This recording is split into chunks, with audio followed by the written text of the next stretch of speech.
দেখুন বন্ধুরা, আজকে একটা মুড়ি দিয়ে রেসিপি করব। তার জন্য এখানে আছে মুড়িগুলো এমনিতেই বর্ষাতে একটুখানি নিয়ে গেছে।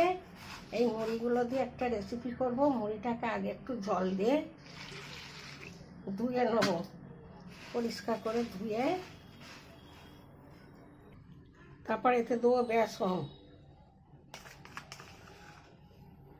এখানে 2 চামচ বেসন আছে। তারপর দিয়ে দেবো চালের গুঁড়ো,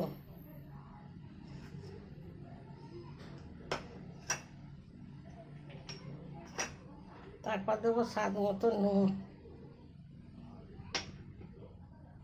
তারপর দেবো ভাজা মশলা, চিলি পেস্ট,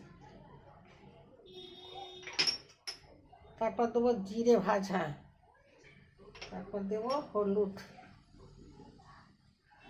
এগুলো দিয়ে শুকনোগুলো আগে মেখে নেবো ভালো করে।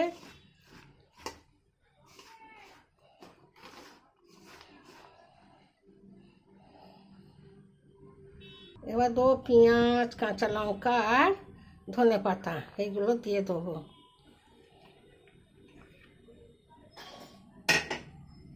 এগুলো দিয়ে আবারও মেখে নেবো।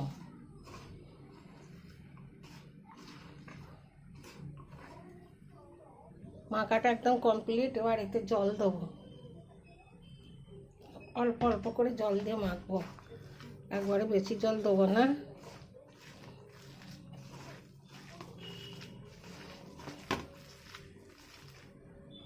মাখাটা কমপ্লিট। এবার এগুলোকে ছোট ছোট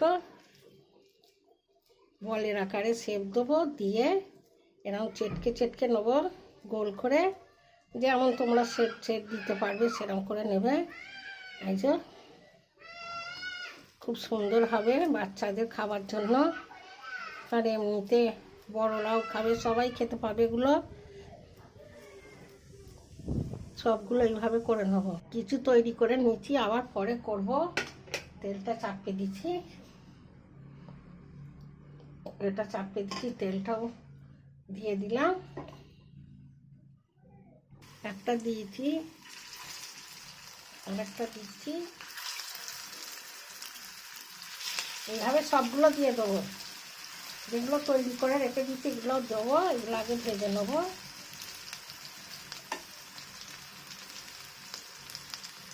এক পিঠ হয়ে গেছে।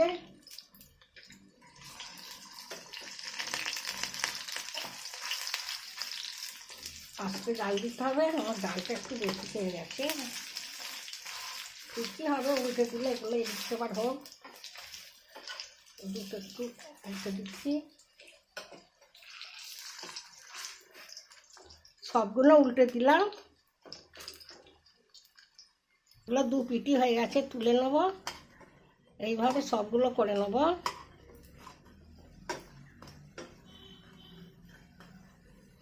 দেখুন বন্ধুরা, আমার মুড়ির পকোড়া একদম পুরো রেডি।